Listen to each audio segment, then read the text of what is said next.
Et je suis devenu prisonnier du truc, je sais plus comment en sortir. T'avais la direction financière, eux, ils me disaient, mais vous êtes fous. Mais tu peux pas espérer faire 100 000 si t'es pas prêt à investir 5 000. Donc bonjour à tous et bienvenue sur cette nouvelle interview. Aujourd'hui, je suis reçu par Rajiv Jeban. Il a 35 ans, il est chef d'entreprise. Si vous êtes entrepreneur à La Réunion, vous avez déjà probablement vu son travail, notamment avec Entrepreneur Pays ou le groupe Invictus. Il faut reprendre rapidement ton parcours avant d'entrer dans le détail. À 26 ans, on te confie la responsabilité de former un pôle de plus de 80 collaborateurs chez un grand opérateur téléphonique, sur La Réunion et sur Mayotte. Ensuite, tu gères 10 magasins de Saint-Paul à Saint-Benoît. C'est 45 salariés et 10 responsables sous tes ordres. Pendant plusieurs années, tu as mené ces postes de direction stratégique et en même temps construit tes propres entreprises. Jusqu'en 2022, où tu décides de tout quitter. Tu quittes un poste de direction et un salaire confortable pour t'investir à fond sur tes activités. Le conseil d'entreprise, Entrepreneur Pays et Invictus Group que tu développes avec tes associés, dont l'entreprise Agence.re. Avec ton expérience, toi et ton équipe, vous avez fait plus de 350 diagnostics d'entreprise. C'est autant de chefs d'entreprise qui ont accepté de partager avec vous leurs problématiques, leurs échecs, mais aussi leurs succès. Avec ton expérience et ton humilité, tu sais reconnaître ce qui fait qu'une entreprise performe ou qu'elle fait faillite. Aujourd'hui, tu vas nous dire ce qu'on n'ose pas dire aux dirigeants et on va revenir sur ton parcours pour mieux te connaître, ce qui t'anime dans ces missions. Rajiv Jeban, merci d'être là. Merci Eric, merci vraiment de me faire l'honneur de faire cette interview et de m'avoir contacté. Tu as déjà dit énormément de choses. J'ai déjà dit beaucoup de choses. Pour c'est top. En tout cas, heureux et ravi de faire cette interview avec toi. C'est un plaisir pour moi. Juste avant d'entrer dans le détail, est-ce que tu peux nous expliquer simplement ce que tu fais aujourd'hui? Parce que tu as plusieurs activités, je crois. Et peu de gens ont la vision d'ensemble de ce que tu fais. Est-ce que tu peux expliquer brièvement, sans forcément rentrer trop dans le détail, quelles sont tes activités aujourd'hui et ce que tu fais? Concrètement, dans le monde professionnel, parce que j'ai aussi une vie de famille bien remplie avec 3 enfants, mais dans le monde professionnel, aujourd'hui, je suis donc co-gérant d'entreprise. Avec mes 2 associés, on développe un groupe surtout axé sur la prestation de services pour les entreprises à La Réunion. Dans plusieurs domaines. Donc, on a également, bien sûr, la partie département marketing où on accompagne donc les entreprises dans le marketing digital et dans la publicité. On a une entreprise liée à l'IA et des logiciels informatiques. Oui.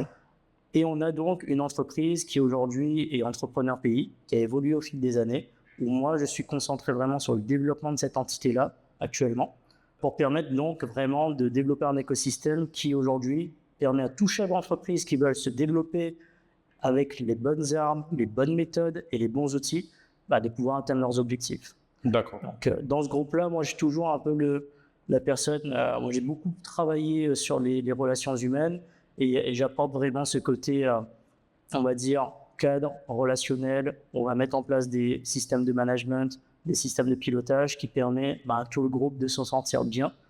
C'est important pour moi que les gens des sociétés se sentent bien, expriment leur potentiel, évoluent. Parce qu'avant tout, c'est une aventure humaine. Et c'est top de bosser avec des gens qui sont impliqués parce qu'ils aiment faire ça, quoi. Combien d'entités, du coup, tu as aujourd'hui? Aujourd'hui, on en a 3. On a une 4e là, qui se développe. Il y a 2 marques dont je n'ai pas cité qui vont arriver là prochainement. Parmi toutes ces activités, est-ce qu'il y en a une qui est pour toi le cœur d'un de tes projets que tu mènes de front aujourd'hui, ou est-ce que tu es vraiment sur tous les fronts? Non, il y en a un vraiment sur lequel je suis beaucoup plus focus, c'est Entrepreneur Pays. En fait, avec les associés, on a donc chacun des expertises, on a des objectifs communs, mais donc moi, je suis vraiment beaucoup plus sur le développement de la société Entrepreneur Pays. D'accord. C'est vraiment une mission qu'on a là avec un cap et avec un plan jusqu'en 2030. Donc, on est vraiment en train de mettre en place et développer les choses, même si ça fait 8 ans que cette marque existe. Mais là, je suis vraiment à 100% là-dessus. D'accord. Concrètement, ton rôle de consultant dans une entreprise, ça consiste en quoi? Aujourd'hui, vraiment, je ne sais pas si on appelle ça consultant, mais on va être vraiment des gens qui vont entourer et encadrer les dirigeants. Donc, on va faire surtout ce que j'appelle moi du mentorat. Pourquoi? Parce que ce sont des dirigeants d'entreprise qui apportent des solutions à d'autres dirigeants d'entreprise.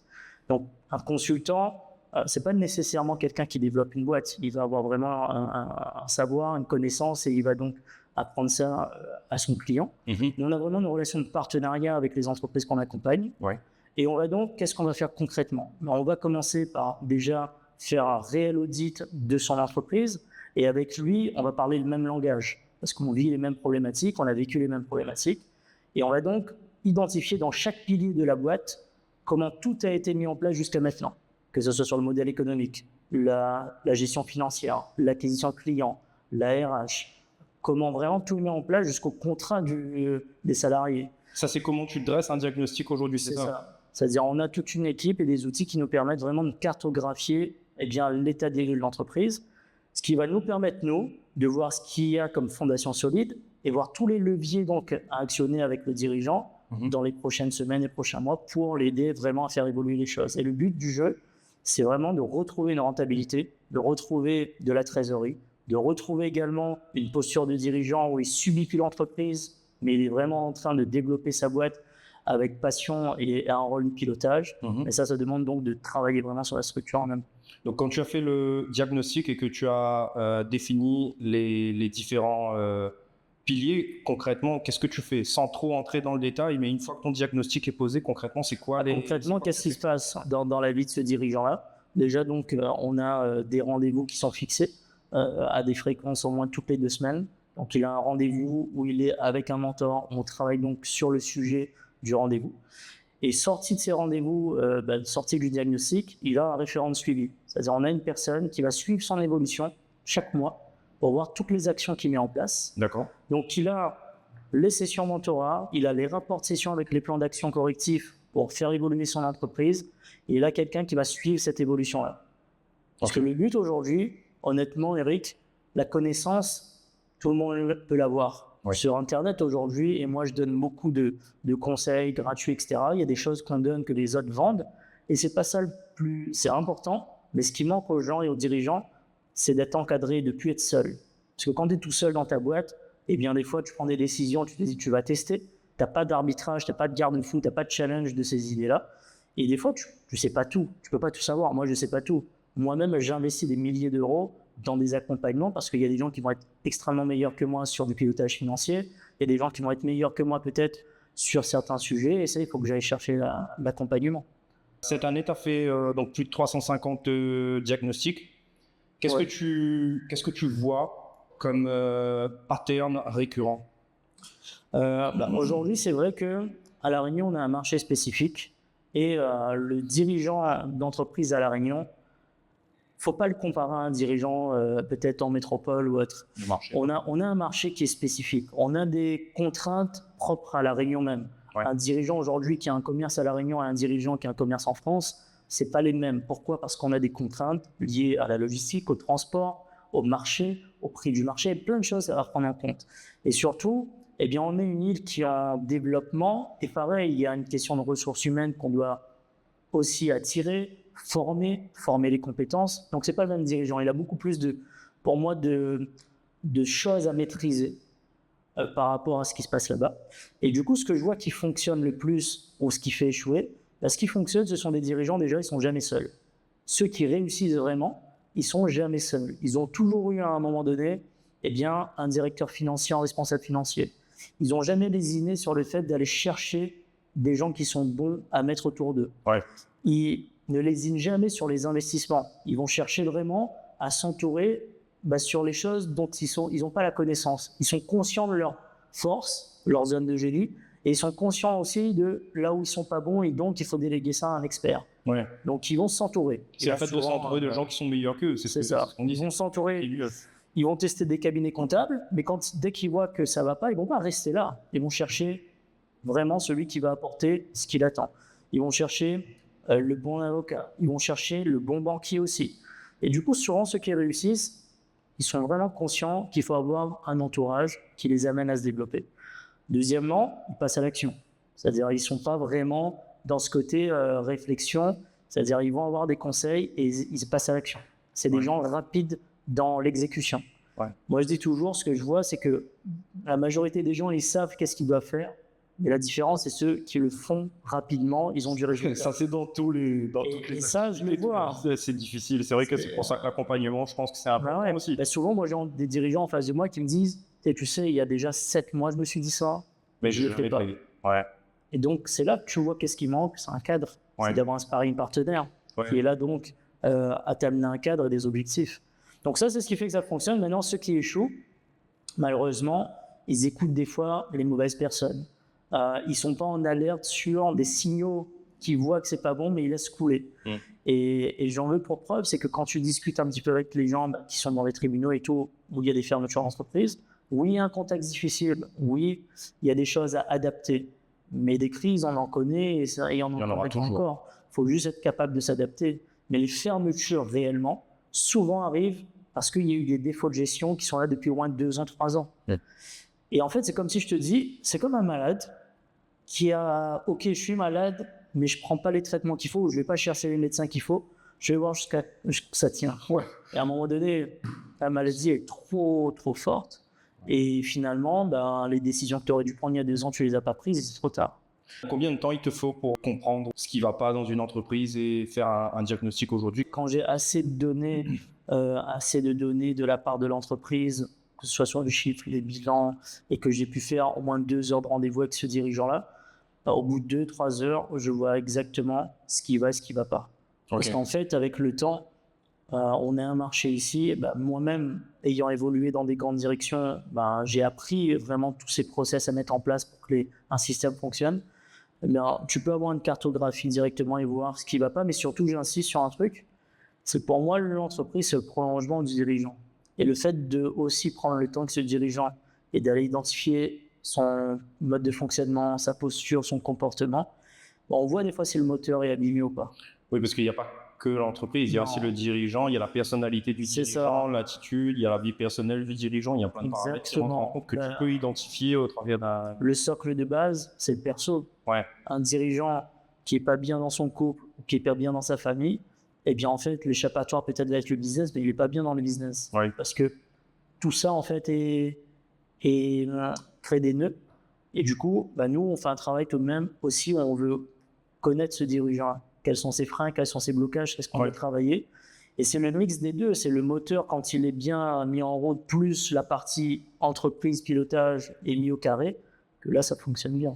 Est-ce que tu vois des schémas aujourd'hui qui ressortent un peu du lot de ces 350 diagnostics que tu as fait? Est-ce que tu aurais je ne vais pas te dire un classement, mais est-ce que tu aurais un top 3 par exemple? Ouais, top 3 de quoi? Des problèmes Ouais, un top 3 des problèmes ou des schémas que tu as identifiés par l'habitude chez les entreprises. C'est faux ce que tu me demandes parce qu'on a fait ce travail-là. On a sorti tous les diagnostics et on a fait une analyse en fait des top difficultés et douleurs que les dirigeants ressentent. Le numéro 1, je te laisse deviner, c'est en lien avec ce qu'on vient de se dire.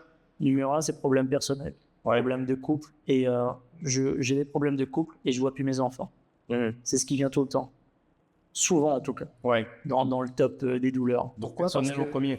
Parce qu'en tant que dirigeant, moi je le dis, c'est pas fait pour tout le monde d'être chef d'entreprise. Tu dois être quand même en capacité d'avoir une aversion au stress, à l'intensité de travail, etc. C'est faux, tu vois, où tu bosses que quelques temps. Non, à un moment donné, il y a des phases où tu vas bosser tes 12-15 heures par jour. Il y a des phases où tu vas perdre, des phases où tu vas gagner. Mais tu dois avoir cette capacité-là. Et des fois, quand on ne prend pas assez de recul et que le socle personnel n'est pas en accord avec ça, que le couple n'est pas en accord avec ça, ou même que tu n'as pas des phases, c'est-à-dire il faut avoir des phases, ok, 6 mois je suis à fond, mais ça veut dire que là, pendant 6 mois, je vois un peu plus mes enfants aussi. Si tu n'as pas des phases comme ça où c'est structuré, tu n'es que à fond dans le business, c'est au détriment du perso. Et souvent, ce que j'entends, le dirigeant, il me dit, et moi, j'ai lancé ça pour ma famille. J'ai lancé ça pour un moment donné, pour être libre et faire des choses avec mes enfants. Mais je suis devenu prisonnier du truc et je ne sais plus comment en sortir. Donc ça, c'est ce qui revient tout le temps. Donc ça, c'est ton top 1 du coup? Ouais, top 1. Ok, on va rester. Et après, du coup, tu as la partie gestion financière, tu as la partie management, recrutement. C'est plus les aspects techniques d'entreprise. Après, ça revient sur le côté vraiment technique pilier d'entreprise, quoi. Pilier d'entreprise. D'accord. On va revenir un petit peu en arrière pour mieux comprendre ton parcours, parce que là, tu nous donnes des éléments qui sont quand même réfléchis et posés et qui viennent de ton expérience personnelle aussi. Comment est-ce que tu as fait pour en arriver là? C'est quelque chose que tu as toujours voulu faire, que tu as toujours eu en toi, ou c'est arrivé par hasard? C'est pas arrivé par hasard, mais il y a un fil conducteur. En fait, moi, depuis toujours, depuis Marmaille, Moi, il vient d'un milieu très, très modeste. Et, et du coup, par contre, naturellement, ça c'est un truc naturel, j'ai toujours aimé travailler avec les gens. Ouais. J'ai toujours aimé faire des choses en équipe. Voilà, pas travailler, parce que ma mère travaille pas, mais toujours faire des choses en équipe. J'ai toujours fait des sports en équipe. J'ai toujours aimé bâtir des choses en équipe. Donc le collectif. Ouais, j'ai toujours aimé le collectif. Et j'ai toujours aimé pouvoir aider des gens à atteindre des choses qu'eux-mêmes ne voyaient pas possibles. Mais ça, c'était une manière. Moi, par exemple, quand on m'avait demandé dans quoi j'aimerais travailler, elle dit j'aimerais travailler dans un truc où je peux aider les gens. Ouais. Mais sans savoir c'est quoi les métiers, tu vois. Et du coup, finalement, quand je regarde un petit peu mes 7 dernières années de pro, bah, tous les métiers que j'ai faits, ça a toujours été avec un fil conducteur où j'aide les gens. Ouais. Donc, j'ai été responsable de formation, j'ai été dans la vente. La vente, pour moi, c'est le métier où tu sers les gens. Donc, tu découvres des problèmes et tu aides les gens à avoir des solutions. J'ai été un manager pendant très longtemps. Donc, j'ai aidé des gens à monter en compétences et atteindre des objectifs. J'aide des dirigeants à atteindre leurs objectifs en ayant développé des compétences de pilotage de boîte. Donc, c'est toujours... Ça a toujours fait partie de ton parcours. Ça a toujours fait partie. Toujours c'était en toi. Et du coup, le côté là, aujourd'hui, ce que je fais, c'est venu au fil des années, en fait, parce que moi, quand j'étais chef d'entreprise, j'avais mon centre de formation et j'étais aussi salarié cadre. En fait, c'est juste que tout ce que j'avais appris, je le retransmettais à d'autres, parce que je voyais bien qu'ils ne le mettaient pas en place et ça faisait défaut à leur boîte. Et donc, c'est comme ça que j'ai pu retransmettre de la compétence. Et à un moment donné, Entrepreneur Pays, ce sont mes 2 amis qui ont été à l'initiative de cette marque-là et on avait un esprit commun de pouvoir aider des gens à entreprendre et développer, dynamiser l'entrepreneuriat. On a mis ça en place, mais jamais de la vie, on pensait qu'Entrepreneur Pays allait être ce que c'est aujourd'hui. Jamais de la vie, je pensais moi, allez, on va avoir des bureaux, accompagner des boîtes à La Réunion, créer un écosystème. C'est une bonne chose, ça veut dire que ça a répondu à un réel besoin au final. Ouais. Mais le besoin, c'est nous qui l'avons déjà avant. En fait, on a créé un truc que nous-mêmes on aurait aimé avoir. C'est tout le temps comme ça. Et tu vois, c'est tout le temps comme ça. Et finalement, en faisant, on s'est aperçu que, punaise, mais il manque ça en fait. Il y a un besoin. Et nous, on allait chercher des solutions ailleurs. On allait chercher des solutions ailleurs parce qu'on ne cherchait pas. Tu vois, il y a des cabinets de conseil, tout ça, mais c'est pas ça qu'on cherchait. On cherchait vraiment un écosystème où t'as différents volets. Et du coup, nous-mêmes, avec le temps, on l'a mis en place et voilà comment je suis arrivé là, quoi. Alors, tu disais que tu venais d'une famille modeste, donc c'était la question que j'allais te poser. De quel type de famille est-ce que tu venais? Est-ce que tu avais des parents entrepreneurs ou pas du tout? Ils faisaient quoi, tes parents? Non, moi, mes parents, pas des entrepreneurs. Par contre, mes parents, alors qu'est-ce qu'ils faisaient? Mon père a été très longtemps un excellent prof de karaté. Moi, quand j'étais marmaille, j'ai été baigné là-dedans. M'a été baigné vraiment dans le karaté avec tous les films. Et puis, il avait un gros club de karaté à Saint-André. Et du coup, lui, il était très engagé dans des causes associatives. Une grosse association de karaté.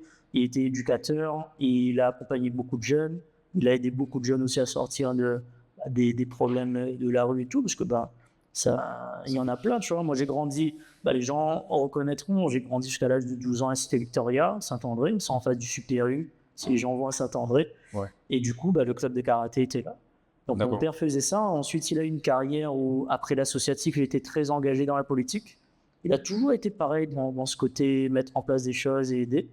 Et du coup, il a eu, à un moment donné, il a travaillé, donc, jusqu'à maintenant, il travaille au conseil général dans un service. Et donc, il a eu ce parcours-là. Et ma mère, elle a toujours été pareil au service des gens. Elle a travaillé beaucoup en tant qu'elle faisait des soins donc pour les personnes âgées. Elle travaillait dans des maisons de retraite.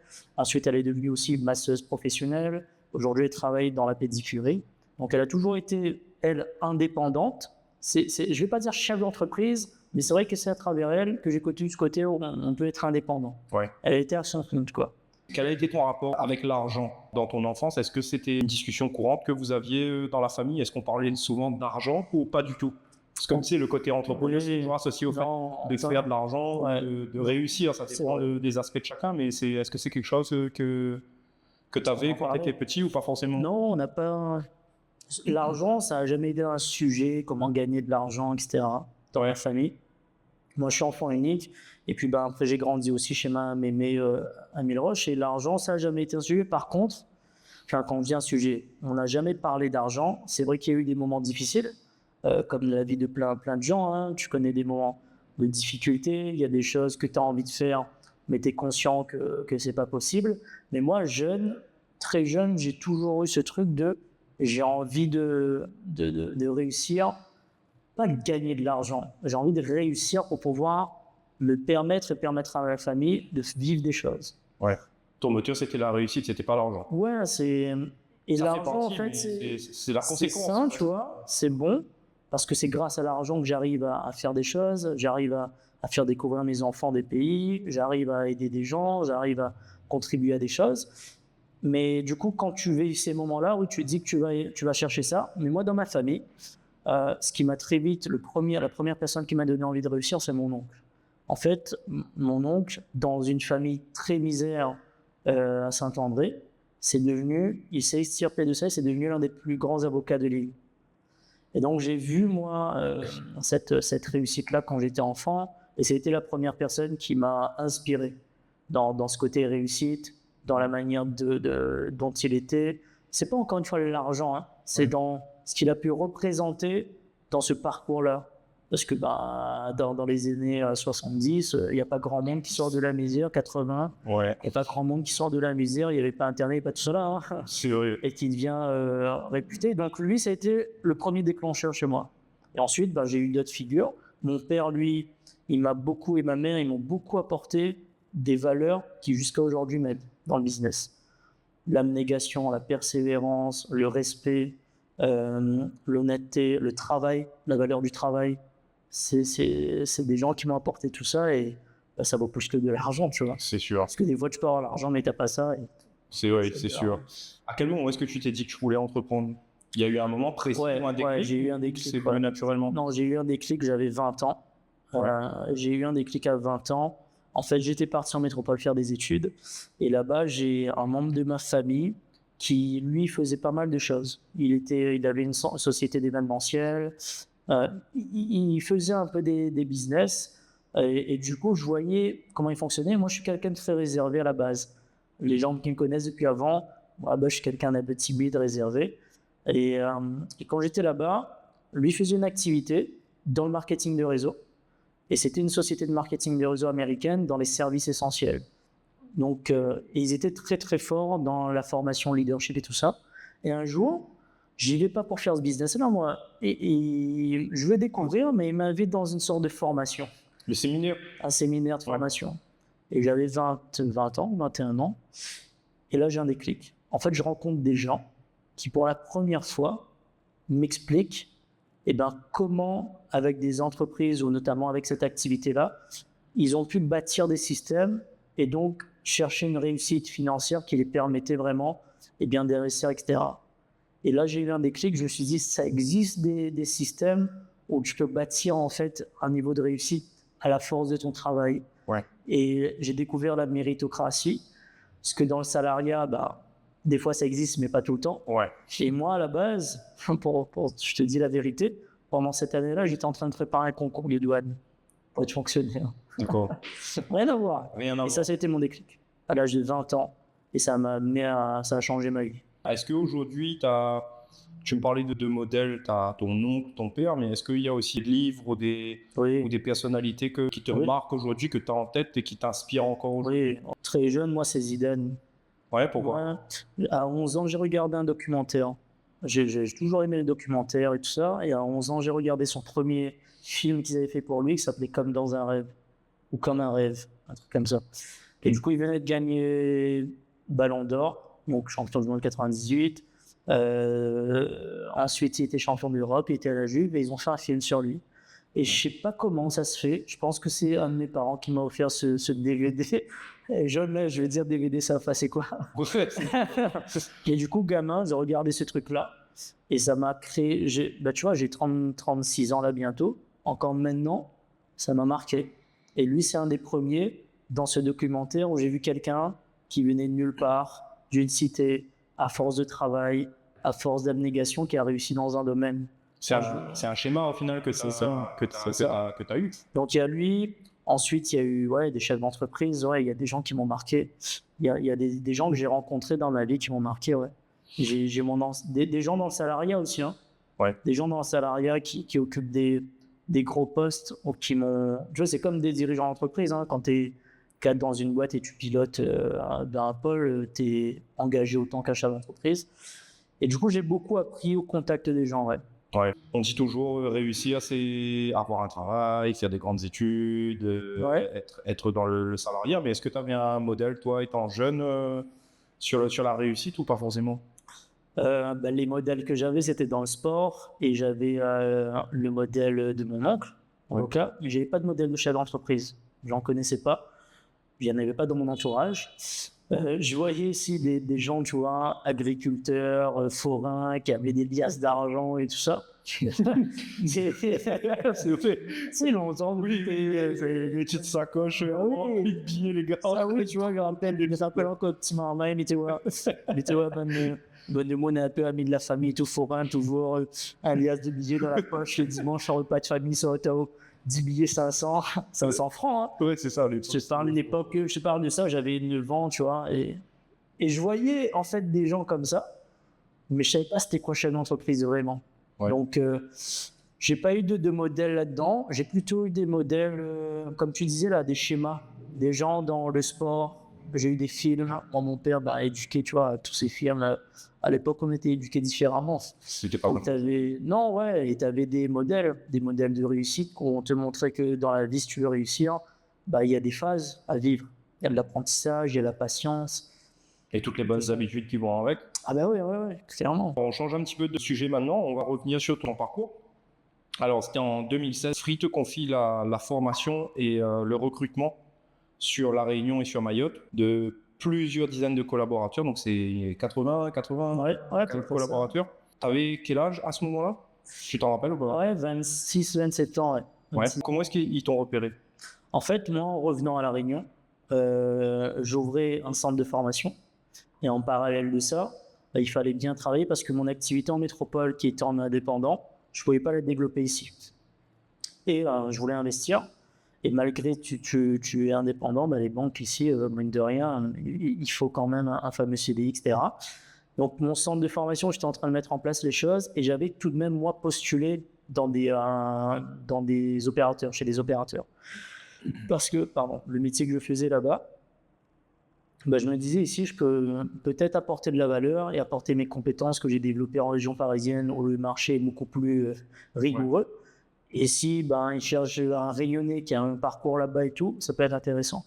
Et du coup, c'est comme ça que j'ai été... en fait, c'est quelqu'un, et je le remercierai jamais assez, j'étais dans un magasin et il me disait justement, bientôt, Free est en train de racheter, bientôt il bascule. Et donc, j'ai déposé ma candidature comme ça, parce que ça m'a intéressé. Je sais que dans toute transition, il y a des chantiers en fait. Et du coup, lui, il a remonté ce CV. Et en fait, j'ai rencontré le directeur à la base, le directeur des ventes, le responsable du réseau. J'ai fait un entretien. Ils m'ont engagé pendant quelques mois. J'ai été dans la boutique, où ça m'a permis, moi, de vivre cette aventure-là en boutique. Et au bout de quelques mois, j'ai été promu à ce poste-là parce qu'il y avait toute cette transition. Et du coup, Free est arrivé. Et là, pendant 6 ans, j'étais parti pour aider. Donc, tu avais quel poste? Tu as été promu à quel poste au début? En fait, c'était responsable de la formation sur Indien. Responsable de la formation, d'accord. Et du coup, ton rôle, c'est effectivement de tous les gens qui rentrent dans les magasins. Ton rôle, c'est de créer les process de vente, former les équipes, les recruter, les aider donc aussi à la performance, collaborer avec le directeur réseau pour aller travailler sur les points de vente qui sont en sous-performance pour apporter de la compétence et faire en sorte que les équipes suivent également tout un plan que Free voulait. Donc, il y avait un gros travail de conduite au changement. J'ai mis en place plein de choses. Tous les systèmes de satisfaction client, les systèmes de méthodes de vente. Il fallait éduquer toute une nouvelle force de vente. Et ça a été top de le faire sur les 2 îles. Parce qu'à Mayotte, c'est resté l'ancienne marque. Et ça m'a permis, moi, d'apprendre énormément de choses. Est-ce que tu as une anecdote qui t'a marqué dans cette période-là, Oui, Mayotte. Pourquoi? Mayotte, tu vois. J'ai quitté La Réunion, j'avais 17-18 ans. Je reviens, Mayotte, je ne connais pas. Et du coup, je travaille sur un nouveau marché. C'est la découverte. T'es parti physiquement sur place là-bas du coup? Ouais, j'allais toutes les une semaine tous les 2 mois, une semaine. Ouais, c'est quand même. Ouais, 2 mois, je fais assez pas mal de régulièrement, voyages, ouais, régulièrement, parce que Ouais. je faisais les entretiens et puis après tous les nouveaux collaborateurs, j'y allais, je les formais sur place à Mayotte. Ouais. Là-bas, il y a 7 magasins et du coup, ça a été une superbe aventure, j'ai adoré. J'ai rencontré des superbes personnes et puis du coup là-bas, anecdote, oui, c'est un autre monde parce que toi tu te dis c'est 2 îles, on est à côté, donc c'est le même fonctionnement. Mais en fait non, c'est notre culture, c'est d'autres manières de faire, c'est d'autres fonctionnements aussi. C'est-à-dire là-bas, l'heure c'est pas le même heure qu'ici. Ça des fois. Ouais. Là-bas tu vas vivre des choses imprévues tous les jours. Et donc j'ai plein d'anecdotes et moi ça m'a aussi appris à justement évoluer dans différents mondes, différents marchés. Entre la France, quand j'étais en France, j'avais voyagé et travaillé aussi en Belgique un peu, en Angleterre un peu. Là, ici, dans l'océan Indien, je reviens chez moi à La Réunion, je retravaille dans toute l'île. Donc, ça me permet de rencontrer des gens et voir différents secteurs, aller travailler à Mayotte. Tout ça, ça m'a nourri en fait. Est-ce que tu as initié un changement profond dans l'entreprise, quelque chose que tu as mis en place justement avec les compétences que tu avais au niveau scolaire, qui a vraiment eu un impact directement chez eux, que toi, tu as pu mesurer, ou peut-être même eux, je sais pas? Ouais, il y a plusieurs choses parce que moi, je suis très attaché à ce que les gens évoluent. Et du coup, c'était le métier parfait pour moi, tu vois. Et du coup, j'ai mis en place pas mal de choses qui ont permis à des gens d'exprimer leur potentiel ou des fois des process qui permettaient d'intégrer plus rapidement. Il y a des gens qui n'étaient pas vendeurs, qui rentraient chez nous, qui devenaient des excellents vendeurs. Oui, c'est bien identifier les qualités des personnes. Et du coup, c'est ça, c'est de réussir à mettre des choses qui permettent vraiment d'exprimer un potentiel. Mais un des trucs que je peux partager de manière concrète, tiens, c'est à Mayotte. En réfléchissant, à force d'aller là-bas, et les gens qui ont bossé là-bas le savent, il y a 2 mondes économiques. Il y a un monde économique, il y a un monde où les gens, ils n'ont pas de compte bancaire, ils vivent avec beaucoup de cash, et il y a un marché parallèle.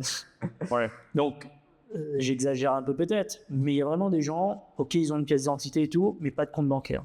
Et donc, quand Ils n'ont pas de compte bancaire quand même? Non, pas de compte bancaire. Pas de RIB.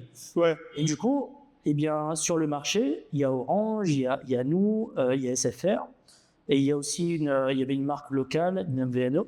Et du coup, ces gens-là, tous les jours, tout le moment où je travaillais là-bas, pendant des années, je voyais ces gens qui arrivaient, qui voulaient acheter des téléphones, mais avec un forfait, qui voulaient avoir leur forfait illimité pendant X mois, et arrêter de revenir en boutique tout le temps, payer du crédit, tu sais, la carte. Ouais, je comprends. Donc, tu voyais un besoin qui était différent parce que c'était lié au contexte économique de là-bas. Le marché était fait comme ça, ouais. À force de voir ça, au fil des mois, avec mon boss et avec la direction, j'initie quelque chose où je dis, je pense qu'on peut créer un produit innovant, une offre innovante, et je vais te le dire, mais ça paraîtra basique, tu vois, mais ça n'existe pas, en fait, les opérateurs ne le font pas à la base. Aujourd'hui, ça se fait.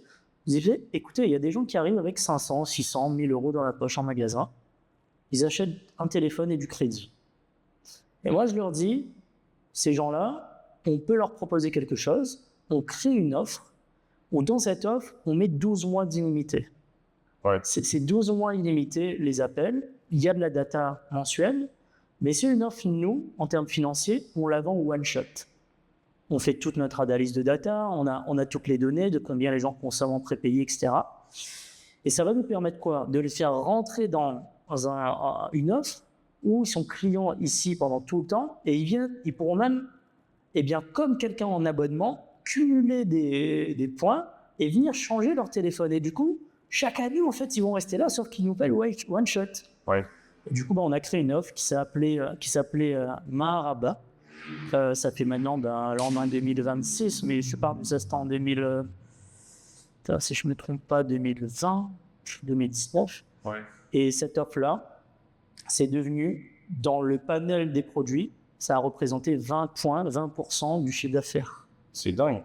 C'est dingue. Et tu vois, ça, avec mon directeur de l'époque et moi, on a construit ça, on a mis en place, on a testé. Tu avais la direction financière, eux, ils me disaient, mais vous êtes fous. Mais il y en a, ils sont décalés. Ils ne comprenaient peut-être pas forcément l'enjeu de mettre ça en place. Et du coup, on a mis en place, managé ça, mis en place. Et du coup, c'est une offre qui a bien fonctionné, qui a représenté du chiffre et du coup, qui collectait pas mal de CA.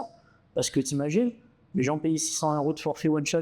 C'est pas comme une mensualité où des fois ils font des prélèvements, ça passe. Le téléphone est payé, le forfait est payé. Et lui, il est content, le client. Parce que lui, il a des sous à la base. Hein. Ouais. C'est juste on lui dit non, viens acheter des cartes tout le temps. Toutes les 2 semaines, obligé de se pointer, acheter une carte de 20 €, 10 €. Ouais. Prends ton forfait, tu payes one shot. Et à un moment donné, quand tu auras un compte bancaire parce que ta vie a évolué, bah, tu bascules après en forfait. Et donc, c'était une porte d'entrée, tu vois. Ouais. Alors ensuite, donc, tu deviens directeur des magasins, tu me dis donc 10 points de vente de Saint-Paul à Saint-Benoît, 45 personnes. Ouais. Qu'est-ce que ça change dans ton quotidien de pivoter sur cette... Ça change parce que, bon, bah là, je vis plus à Mayotte. En fait, arrivé le Covid, on va de moins en moins. Je fais tout en vidéo. C'était dans l'époque du Covid? Ouais, juste après, ouais. C'était juste après. Parce qu'il y avait déjà quelqu'un en poste. Et en 2020, fin 2020, 2021, ce poste-là se libère. Et du coup, on me propose de devenir le directeur de réseau donc, de ces 10 points de vente. Parce que la zone est divisée en deux. Zone sud, zone nord. Mais zone nord, c'est Grand Nord. Saint-Paul à Saint-Benoît. Et du coup, là, ce que ça change, c'est que tu es beaucoup plus en direct et tu es vraiment à 100% responsable des performances de ce réseau. Ça veut dire le moindre euro généré, le moindre chiffre d'affaires, il faut le suivre. Le pilotage de chaque personne, chaque collaborateur, il faut le suivre. Tes performances, tu es rémunéré là-dessus. Il y a un BP qui est mis en place par la direction. Okay. Il y a des objectifs financiers. Il y a une gestion de stock à avoir. Il y a une culture de performance à mettre en place dans tes équipes. Il y a de l'animation permanente de tes équipes. Et donc là, du lundi au dimanche, c'est un gros en fait, tout ce qui se passe dans ce réseau-là, c'est toi à qui c'est remonté. Ouais. Et du coup, eh bien, tu es garant de la performance du réseau. C'est-à-dire, s'il y a X centaines de milliers d'euros à faire, X millions à faire, à toi de staffer tes équipes, à toi de recruter les bonnes personnes, à toi de faire en sorte de mettre les bonnes personnes aux bons endroits dans les boutiques, à toi de les manager comme il faut pour qu'ils soient performants, à toi aussi d'analyser ton stock et faire en sorte que tu aies le stock qu'il faut partout, à toi de mettre les process en place aussi pour que ces gens soient performants. Mais tout ce que tu mets en place, c'est pour qu'à la fin, tous les mois, tu atteignes les objectifs de la direction. Tu avais tous les outils pour à l'époque ou tu as eu une transition quand même Non, ce qui est bien, c'est que quand tu travailles dans des grandes entreprises, effectivement, et c'est ce que aussi je vois aujourd'hui, je suis 100% chef d'entreprise, j'accompagne les autres, c'est que tu as la chance d'avoir quand même des services et des outils qui se mettent en place. Donc ça prend le temps qu'il faut. Mais oui, tu as le pôle RH, tu as le pôle IT qui crée les outils dont tu as besoin. Et du coup, ça te permet de mettre plus rapidement les choses en place. Et tu t'appuies sur des outils et des professionnels autour de toi. Et en même temps, moi, ça m'a donné toute la connaissance qu'il faut. Comment fonctionne une boîte qui a aujourd'hui 200 collaborateurs et qui fait, je ne vais pas parler de chiffres, mais c'est hors du commun. Et donc, quand tu as bossé à des directions comme ça, effectivement, quand tu bosses avec des boîtes qui sont entre les 200 000 et 2 millions et que toi-même tu développes ta boîte, tu sais comment tout ça doit être structuré. Ouais.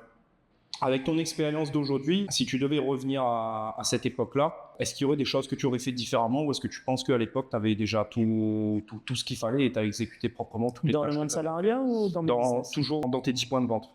Ouais, je pense que j'aurais mis des process et de la standardisation beaucoup plus vite que d'attendre, tu vois, à chaque fois de répéter les choses. J'aurais mis plus rapidement les choses parce qu'aujourd'hui, j'en suis beaucoup plus conscient que la structuration interne, c'est le nerf de la guerre pour que des êtres humains fonctionnent bien dans un système. Et j'aurais beaucoup plus piloté avec des outils. Là où avant, tu vois, j'étais beaucoup sur l'être humain, enfin sur l'humain. Donc, j'aurais peut-être mis un peu plus dans la balance de l'autre côté.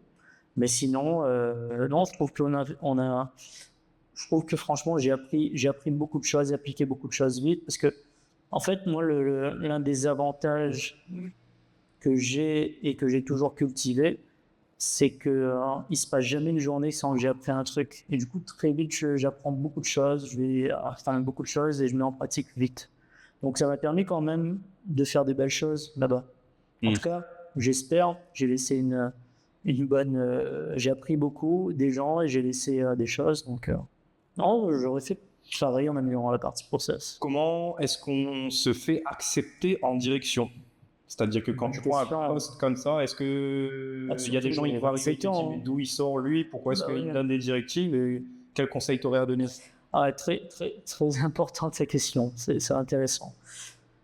En fait, euh, souvent, les gens qui évoluent et qui deviennent à des postes de cadre et de direction, ils font l'erreur de se mettre tout de suite au-dessus des équipes. Et du coup, ils se disent, maintenant j'ai un rôle avec du pouvoir, et maintenant c'est moi qui donne les directives, donc je vais m'en servir pour pouvoir faire avancer les gens où est-ce que je veux. Et c'est totalement l'inverse qu'il faut faire. En fait, ok, tu as un titre, mais dans le leadership, le titre, ça fait pas tout. Les gens, ils te respectent juste parce que tu as un titre, et du coup, ils savent qu'ils peuvent pas faire n'importe quoi parce que tu as du pouvoir, mais le vrai leadership, c'est quand tu as apporté assez de choses, assez de valeur à ces gens, qui eux-mêmes ont évolué et ont amélioré leur performance, que là, ils te respectent. Et que donc, tu as le vrai titre. Ouais. Et du coup, moi, ce que j'avais fait, et ce sont des choses que j'avais beaucoup travaillé, moi, dans mon ancienne expérience à Paris, eh bien, pendant mes 2-3 premiers mois, j'ai instauré quelque chose où j'ai mis tout le monde sur une même vision. On est dans un bateau, je deviens capitaine du bateau, par contre, on est dans le même bateau. Moi, j'ai un objectif, voilà quel est l'objectif, et je suis garant de ça, et je dois amener ce bateau à bon port. Maintenant, nous tous ensemble, voilà comment on doit vivre et respecter un cadre pour arriver à destination. Et du coup, j'ai fait prendre conscience aux gens d'un truc important. Je leur ai dit, j'ai des pourquoi et j'ai des choses importantes qui me tiennent à cœur qui font que je vais me donner à 100% pour aller là-bas.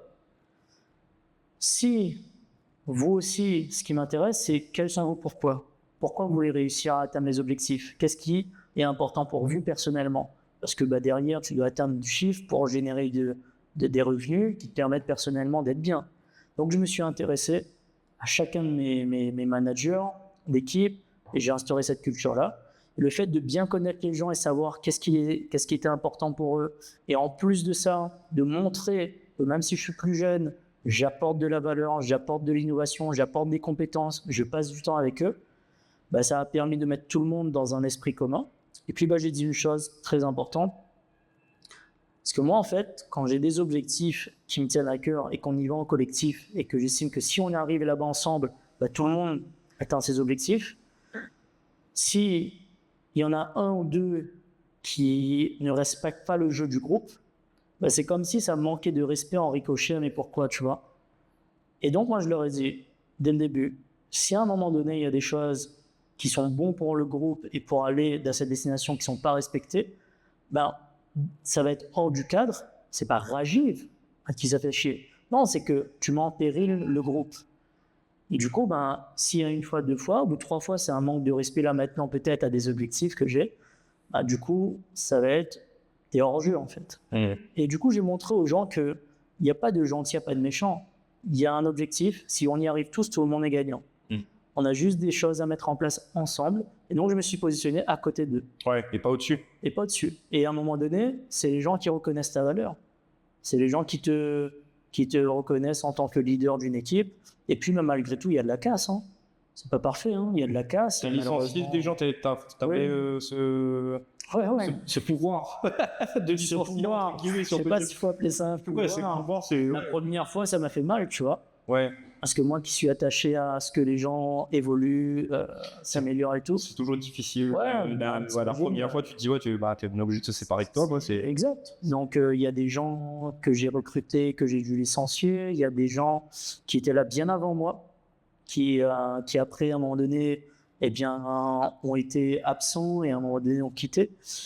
Et ça fait partie, à un moment donné, quand tu veux atteindre des niveaux de responsabilité, ça fait partie des choses que tu dois travailler.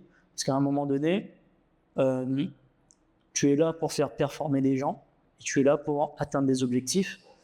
Et quand les gens eux-mêmes ne veulent pas atteindre cette performance qui est bon pour eux, et que parce qu'il y a des problématiques peut-être hors du cadre, tu es obligé de prendre des décisions. Ouais. Mais par contre, je ne licencie pas comme ça, tu vois. Il y a différentes étapes. Ouais. Première étape, c'est qu'est-ce qui ne va pas, on met des choses ensemble pour évoluer. Ça ne marche toujours pas. Deuxième étape, on va pousser, mais troisième étape, ça veut dire que tu n'as pas envie. Donc, au Je ne vais revoir. pas forcer quelqu'un qui n'a pas envie d'avancer. Non, non, au revoir. Et puis, tu sais, je vais te dire une chose, il y a des gens qui m'ont dit merci d'avoir pousser les gens à prendre une décision aussi des fois de quitter. Parce que c'est pas bon pour eux. Moi, j'ai jamais compris ça. Tu viens au travail, même aujourd'hui dans mes équipes en tant qu'entrepreneur, tu viens au travail, tu viens avec envie, désir et passion, tu vois. Si à un moment donné, tu y vas avec la boule au ventre et tout, c'est qu'on n'est pas fait pour... Il y a un truc qui va plus. Ouais. Et c'est pas que tu as changé, c'est que le contrat au début était OK pour toi et peut-être ta vie a évolué et c'est plus adapté à toi. C'est tout. Pour quelqu'un qui fait du recrutement aujourd'hui et qui nous écoute, quel conseil tu lui donnerais sur le choix des personnes? Est-ce que tu as des conseils Il y a tellement de trucs. J'ai fait beaucoup de formations moi-même, j'ai fait des centaines de recrutements, mais il y a beaucoup de trucs. Déjà, première chose à accepter, c'est que c'est pas une science exacte. C'est que tu peux être le meilleur recruteur au monde, même des chasseurs de tête, ils se trompent. Hein. Donc déjà, il faut redescendre un peu sur terre, sur ce côté où il n'y a pas une science exacte. Par contre, il y a des process et il y a des méthodes qui te permettent de minimiser les erreurs, de faire le moins d'erreurs possible. Et moi-même, j'ai fait des erreurs et on en fera toujours. Le conseil que je peux te donner, c'est la première des choses, avant même d'aller recruter, toi-même sois clair avec ce que tu cherches. Ouais. Et les gens ne sont pas assez clairs avec ça. Ils savent pas ce qu'ils veulent, mais voilà. Ils cherchent un poste, ils mettent une annonce, mais ils n'ont pas défini quel type de personnalité il veut, quel type de savoir-être, quel état d'esprit, quel type de compétences, quel rôle tu vas lui transmettre clairement, quels sont ses objectifs, comment tu vas créer sa rémunération pour avoir un intérêt dedans, quels sont quelle est la fiche de poste de manière précise qui permettra à cette personne-là à l'entretien de comprendre qu'est-ce que tu attends. Ensuite, quel est le parcours d'intégration quand il rentre chez toi, pour que quand il rentre, tu as un plan pour savoir si vraiment cette personne est la bonne ou pas. Tout ça, c'est avant le recrutement. Ouais. Donc, ça, c'est le meilleur conseil que j'ai à donner. Et après, quand tu vas recruter, eh bien, du coup, tu peux mieux identifier quelqu'un que tu cherches. Ouais, tu vois. Ouais. Et après, ce que je pourrais dire, avec l'expérience, je préfère trouver des gens qui ont la bonne personnalité et bon savoir-être et qui ont envie d'apprendre que des gens qui ont déjà toute la compétence, mais malheureusement, qui ne veulent plus apprendre.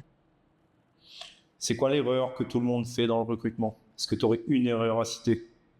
Ouais, une erreur. Penser que c'est une science exacte, déjà penser que c'est une science exacte. Pas faire de contrôle de référence. C'est quoi pour toi le contrôle de référence? S'intéresser à ce qui s'est passé avant, c'est-à-dire contacter les anciens employeurs, contacter les anciens responsables. C'est un REX. Hein? C'est un retour d'expérience. Ouais, c'est ça. Moi, je l'ai appris, je l'ai toujours fait. Et en fait, ne serait-ce que de demander au candidat son ancienne expérience, d'avoir un contact, déjà, tu vois si la personne, elle bégaye ou pas. Et des fois, il peut arriver, tu vois, ça s'est passé mal, hein, mais parce que l'employeur peut-être était pas bon. Mais c'est OK, tant qu'il m'explique et que tant que... Donc voilà, s'intéresser quand même un peu plus. Et puis, quand quelqu'un n'a pas d'expérience, faut le tester. Hein. Et après, trop faire confiance, peut-être. Ouais. Pour moi, ça n'existe pas, la confiance. La confiance, elle vient après avoir eu les étapes où la personne te prouve. Mais encore une fois, en tant qu'employeur aussi, nous, on a à mettre en place des choses. Hein. Ouais. Je vois trop d'employeurs, j'ai recruté, ça ne marche pas. C'est quoi ta fiche de poste? Quelles sont tes attentes? C'est quoi ton processus d'intégration? J'ai pas tout ça.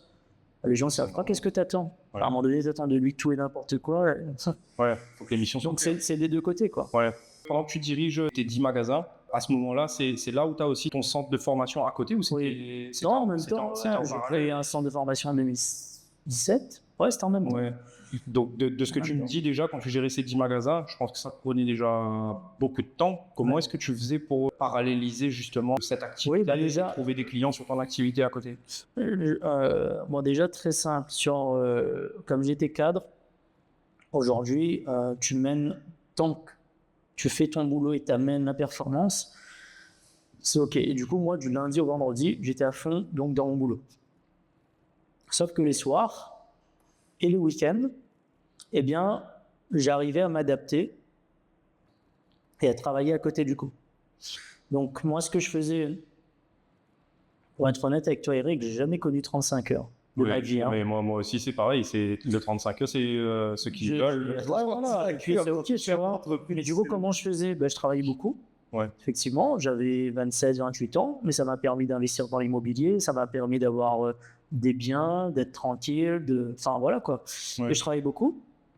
Donc la semaine dans mon rôle, et ensuite le soir, je bossais sur des dossiers clients, je préparais des formations et tout. Par contre, j'ai eu également 2 personnes qui étaient formateurs. C'est-à-dire dans mon centre, c'était pas moi qui faisais tout. J'avais des gens qui, j'ai commencé à déléguer des choses, j'avais des gens qui faisaient des tournages vidéo, j'avais des gens qui faisaient des appels téléphoniques quand on avait des demandes de formation, donc qui traitaient les demandes. J'ai créé une petite équipe quand même. Ouais. C'était pas une grosse usine à gaz, hein. Oui, mais C'était une petite entreprise que j'avais, mais je savais, de par mon expérience, qu'est-ce que je devais déléguer pour que ça tourne quand même et qu'on a de la clientèle. Donc, je faisais des conférences dans toute l'île les samedis. J'ai animé plusieurs conférences. J'avais une marque qui s'appelait Défiez-vous. Donc, à l'époque, il y avait de la formation sur la partie gestion de stress, organisation, etc. Ensuite, j'ai eu une marque qui s'appelait Perfoi et c'était que de la performance commerciale, management et vente. Et du coup, en parallèle, après, j'étais capé, c'est-à-dire j'étais plafonné. J'avais pas non plus une boîte qui faisait 200 000. J'étais plafonné malgré tout. Ouais. Mais j'avais cette activité. Et comment j'avais des clients? En fait, moi, j'ai commencé en 2018. Après, j'ai arrêté en 2017 à faire des vidéos sur Facebook. Juste comme ça. Moi, sur Facebook, je faisais des vidéos. Il y avait un truc qui s'appelle Monday Motivation. Il y avait des lives. Et à l'époque, il y avait des vidéos que je faisais. Les gens me découvraient sur Facebook. Ensuite, ils pouvaient venir à un événement qui était 15-20 euros. Et à l'événement, en fait, ils me découvraient un peu notre système. Et après, ils rentraient dans des programmes de formation. Ouais. Mais ça, je parle de ça, c'était 2017, 2019, là. En 2026, j'aurais dû continuer. Mais j'avais pas la vision de réseaux sociaux vraiment de ce que ça pouvait apporter. À cette époque-là, ouais. J'avais pas assez la vision. Ouais. Mais c'est comme ça que j'avais des clients. Et après, surtout avec mes amis, entrepreneurs pays, on avait quand même énormément d'événements qu'on faisait. Et moi, j'ai toujours été intervenant avec eux. Et du coup, il y avait beaucoup de gens que je rencontrais à travers ces événements, qui avaient besoin de formation, d'accompagnement. Et donc, il y a beaucoup de gens que j'ai connus à travers Entrepreneurs Pays. Ouais, c'est sur le présentiel aussi, je pense que... Présentiel, oui, les événements. C'est en physique quand tu rentres. Ouais, moi, je louais les hôtels, je faisais des conférences. On était au début 50, 60, après 80, après 100. Et puis, par contre, les congrès Entrepreneurs Pays, on faisait 300, 400. Ouais. Donc, c'est comme ça, de fil en aiguille que... Et du coup, tout ça, tu l'as construit, tu as délégué progressivement chacune des tâches, parce que tu me disais, par exemple, tu avais 2 formateurs. C'est quelque chose que tu as construit vraiment au fil de l'eau, ou tu avais un plan déjà précis dès le début et tu as positionné les personnes pour pouvoir construire ton équipe? Dès le début, parce que pareil, encore une fois, je reviens sur ce côté accompagnement, j'ai investi dans un accompagnement. Je me suis fait accompagner, j'ai payé un expert qui avait déjà mis en place des choses. J'ai aussi mon ami Vincent qui m'avait beaucoup accompagné. Et du coup, dès le début, j'avais un plan. Donc, je savais qu'est-ce que je pouvais faire, qu'est-ce que je ne pouvais pas faire. Et puis, je m'organisais comme ça. Donc, moi, je bossais du lundi au samedi. Ouais. Et après, quand j'ai eu ma deuxième fille en 2018, j'ai calmé un peu. Et après, quand il y a eu le Covid, j'ai totalement mis pause pour me dire, bon, j'ai ça, je gagne bien ma vie. À côté, j'ai des activités, je suis passionné de l'entrepreneuriat. Mais où est-ce que je vais maintenant, tu vois? Quand je dis ça, c'est que j'avais mis stand-by ce que je faisais. Ouais. Et je faisais moins. Et du coup, je savais que, OK, ce que j'ai pu créer et dans lequel j'étais bon, à un moment donné, soit je fais que ça et je quitte et je développe vraiment les centres de formation et je deviens vraiment un leader sur mon marché et tout. Et tout ce que j'ai appris, j'avais tellement à apporter aux gens. Soit je continue comme ça. Et c'est là, de fil en aiguille, avec mes amis, c'est arrivé en 2022, où on s'est posé et on s'est dit, allons associer nos forces, en fait. Mais encore une fois, tu vois, j'ai jamais connu... Moi, quand j'avais pas d'enfant, ma copine de l'époque, qui est ma femme aujourd'hui, elle était en études en Belgique. Et moi, quand j'habitais en région parisienne, les dimanches, pendant un an et demi, l'entreprise avec qui je bossais faisait une formation le dimanche, où j'allais tous les dimanches. Ouais. J'ai raté plein d'anniversaires, j'ai raté plein de trucs, mais ça m'a donné un coup d'avance énorme. Ouais, mais c'est ce qui... T'as toujours été appelé par ça, donc au final... Là-bas, je faisais des conférences devant 400, 500 personnes, pareil. Ouais. Et très vite, ça a déclenché une compétence là-dedans, la communication et tout. Qu'est-ce que tu ressentais dans ces moments-là? Putain, c'était dingue. Parce qu'en fait, moi, comme je t'avais dit, à 20 ans, tu me mettais devant 2 personnes, je tremblais. Ils se retrouvaient à 24, 25 ans à faire des conférences dans des salles d'hôtel le Marriott à Paris, des trucs de dingue, tu vois. Et tu dis, et les gens te font confiance, c'est-à-dire les directions de ces systèmes-là te font confiance, te mettent en tant qu'orateur. Parce qu'ils ont une image. Eh bien, en fait, ça m'a fait prendre conscience que il y a des compétences que j'arrive à exploiter, et ça m'a permis de détecter dans quoi j'étais bon et dans quoi j'étais pas bon aussi. Ouais. Ça te manque aujourd'hui, ça? Les conférences et tout? Ouais. Ouais, ben là, je dois en faire beaucoup, là, maintenant. C'est prévu? Ouais. Ça, on en a fait pas mal, mais là, on a repris un rythme, on a trouvé notre lieu, notre chez nous, à Saint-Denis, et là, tous les mois, il va y avoir des conférences ici. Et je vais faire beaucoup en ligne aussi. Tout ce que je vais faire là, ça sera mis en ligne, quoi. Ouais. Donc à partir de 2022, c'est là où tu me disais que tu décides de basculer. Donc je pense que tu as eu un moment où tu t'es posé la question, est-ce que tu quittes le monde du salariat Oui. pour pouvoir te focaliser à 100% sur l'entrepreneuriat? Oui. Comment est-ce que tu as passé ce stage-là? J'ai eu 2 déclics. Premier déclic, c'était dans le salariat, on est en, je sais plus, mi-2022. Ouais, mi-2022. Bon, déjà, début 2022, je suis au resto avec mon associé d'aujourd'hui, Vincent. Et du coup, on nous fait un resto à Saint-Denis. On discute. En fait, on a toujours discuté parce que depuis des années, donc nous, on s'est connus à Paris et tout, et on a des mentalités communes. Et du coup, on discutait, il m'explique un petit peu où est-ce qu'il va, etc. Et on se dit, voilà, peut-être que ça sera intéressant. On a toujours fait des choses ensemble. Moi, j'étais pas associé, mais j'ai toujours participé au développement, à faire des événements entrepreneurs pays et tout. Et il me disait, ça serait temps peut-être, on associe les forces. Et moi, j'étais déjà dans cette réflexion, est-ce que je développe mon centre de formation à fond? Du coup, c'était soit, je développe mon truc à fond, mais on n'est pas ensemble, tu vois. Chacun fait ses trucs, mais on reste proche. Et je quitte Free. Soit, je quitte le salariat, mais par contre, on fusionne les forces. Et là, je m'engage avec eux à construire un super beau groupe qu'on développe. Soit je reste salarié, je suis tranquille dans ma zone de confort, tu vois. Ouais. Parce que c'était royal. Hein. Franchement, j'avais déjà investi dans 4 biens immobiliers. Je gagnais bien ma vie, j'aimais mon métier. Tu as la voiture de fonction, tu as des sacrées primes. J'avais mes 2 filles et j'avais pas encore mon 3e enfant. Tu vois, à la trentaine, tu as la vie tranquille, quoi. Ouais. Et la suite de ma carrière, c'est après, dans les années à venir, une fois que le directeur des ventes part, je fais en sorte de prendre le poste. Tu gagnes très bien ta vie. Ouais. Ça, premier déclic, Vincent me met cette graine-là dans la tête, et du coup, j'y pense, mais il n'y a pas de décision encore. Et deuxième déclic, j'ai des entretiens avec le DG, et des fois des entretiens annuels, tu vois. Et arrivé 2022, Free, ça faisait 6 ans qu'ils étaient là, la marque. Et en fait, c'est comme si on avait atteint les objectifs fixés. C'est-à-dire, la conduite du changement était OK, les performances étaient OK, les actionnaires étaient contents. Tous les KPI étaient OK. Ouais, et du coup, là, on est un peu dans une phase plutôt au rythme de croisière. Et c'est plutôt de la gestion de l'humain maintenant. Tu recrutes, tu licencies, tu gères des équipes, tu gères des problèmes RH. Et les performances, tu les animes toujours, mais il n'y a plus de nouveaux projets. Il n'y a plus d'ambition de développer. Ouais, tu n'as plus besoin d'innovation parce que tu es stabilisé. Il y a toujours, mais... toujours besoin, mais voilà. Mais là, tu commences à être dans un truc où tu es dans un système, mais tu n'es pas chez toi, quoi. Hein.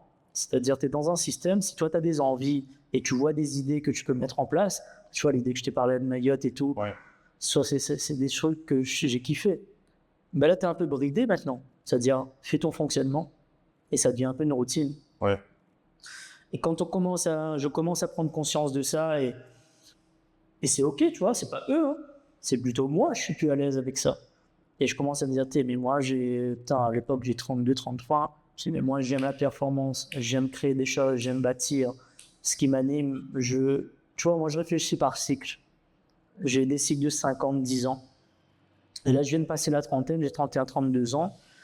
Dans ma tête, ça fait 1 an, 2 ans, je me dis, mais où est-ce que je suis à 40 ans, tu vois?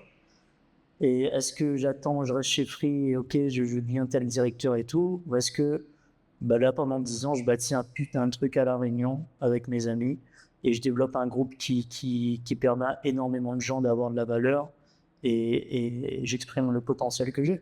Ouais. Et donc là, ces entretiens-là m'ont remis notre graine et je pars au Brésil en 2022 avec ma femme, à Rio. Et c'était la première fois, c'était un rêve que j'avais de partir là-bas à Rio. Je pense comme toute bonne jeune, le clip de Pharrell et Snoop Dogg.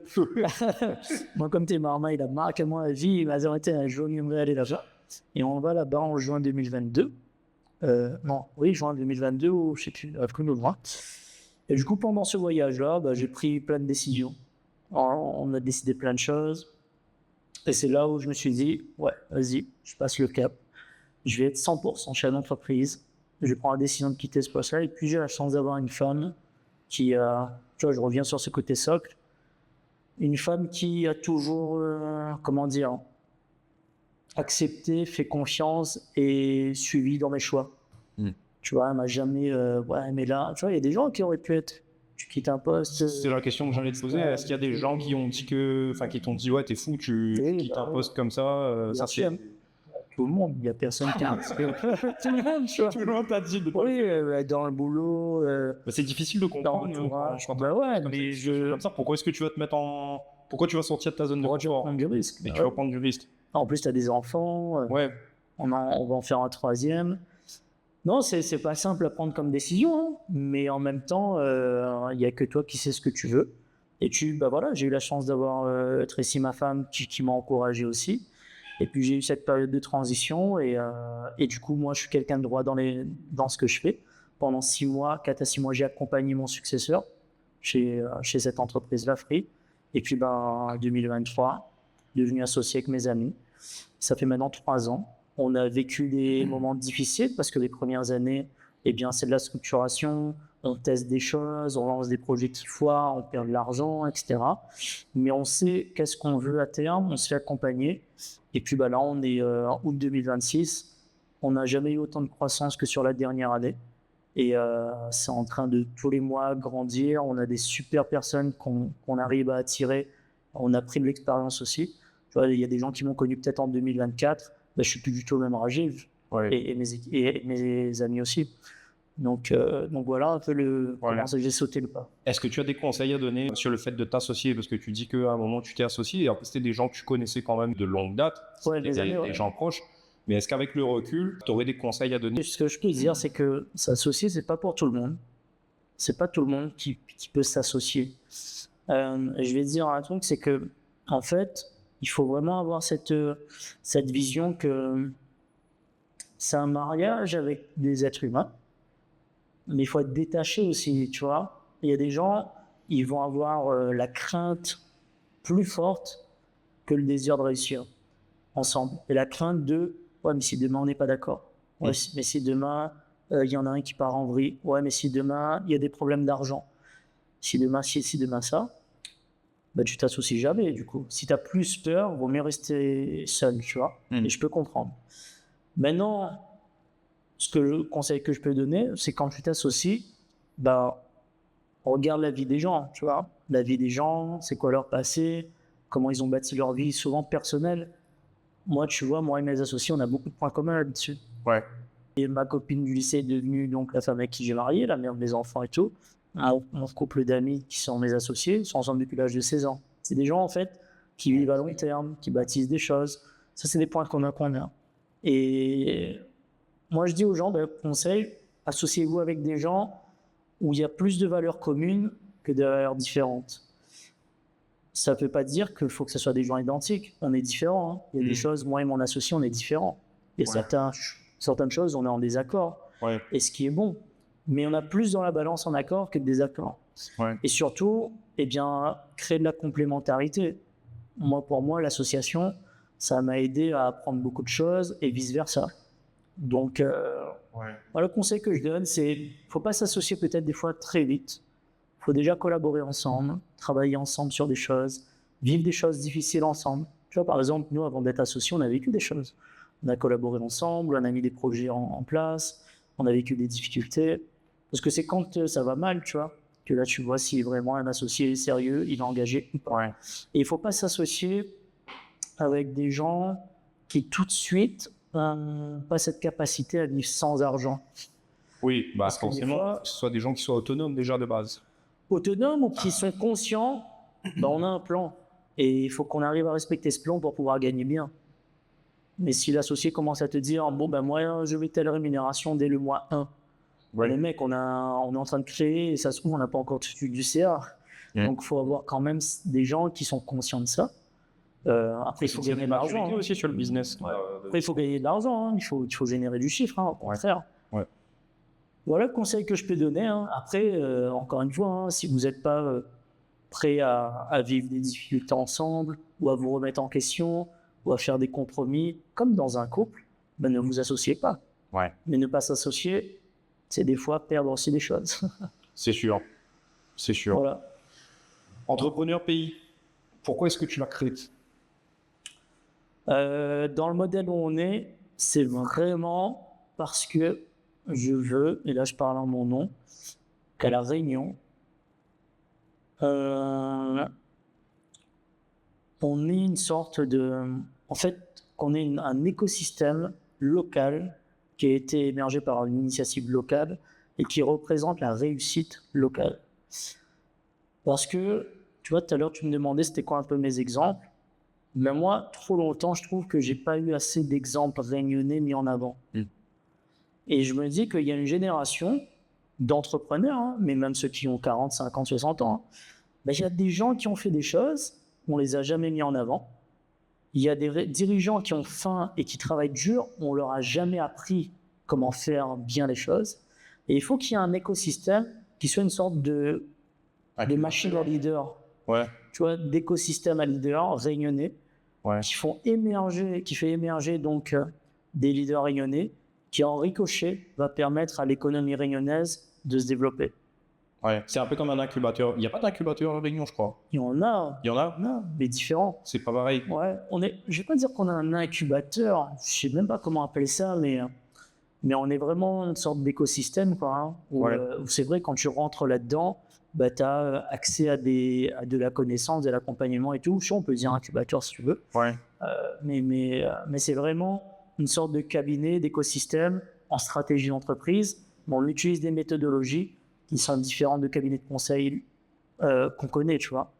Donc, mais la mission vraiment, c'est de faire en sorte qu'un dirigeant réunionnais, il ne soit jamais seul et il ait toutes les armes pour réussir et atteindre ses objectifs de vie. Comment un chef d'entreprise aujourd'hui peut rejoindre justement Entrepreneur Pays? Parce qu'on parle d'Entrepreneur Pays, mais pour ceux qui ne savent pas, c'est quoi? C'est un groupe que tu rejoins? C'est sous forme d'adhésion? C'est juste un mouvement qu'on suit? C'est quoi le fonctionnement? Non, c'est Entrepreneur Pays, c'est vraiment une entreprise en stratégie d'entreprise, hein, c'est-à-dire un cabinet en stratégie d'entreprise.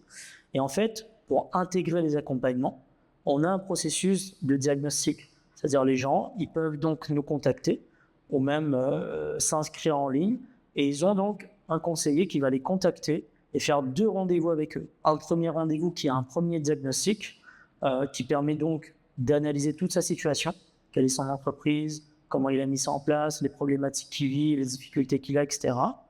Ce premier diagnostic permet au conseiller de dresser finalement des solutions qu'on pourrait lui apporter et d'avoir une clarté là-dessus.